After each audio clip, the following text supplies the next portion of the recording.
রাজধানীর উত্তরায় milestone school and কলেজে বিমান দুর্ঘটনায় আহত ও নিহতদের স্মরণে পিরোজপুর জেলা বিএনপি কর্তৃক দোয়া ও মিলাদ মাহফিলের আয়োজন করা হয়।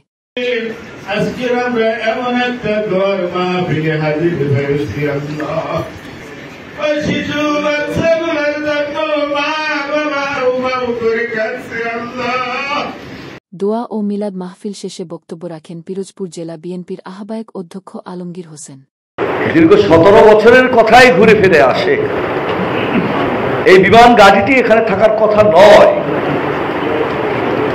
আমরা যেখানে যা না হয়, লুট, দ্বিগুণ লুট, তার চেয়ে বেশি লুট, এই লুটের কারণে সেগুলো বিমানবন্দরের 3rd টার্মিনাল সেটি ওখানে হওয়ার কথা নয়।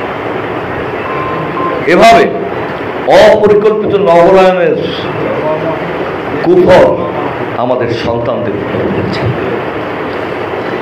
আমরা দেখেছি কি মাসুম বাচ্চা দগ্ধ অবস্থায়। আমি যদি আমার সন্তানের দিকে তাকাই ছল ছল করে, আমারই ওরকম একটি সন্তান আছে, আপনাদের ওরকম সন্তান আছে। সমস্ত দগ্ধ অবস্থায় একজন শিশু কান্না করছে আর দৌড়াচ্ছে।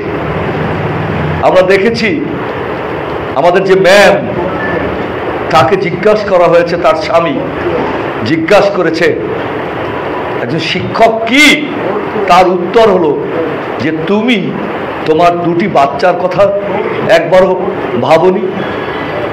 ম্যাম বললেন ওরাও তো আমার শিশু, আমি ওদেরকে ফেলে রেখে কি করে যাই? ম্যাম মারা গেলেন।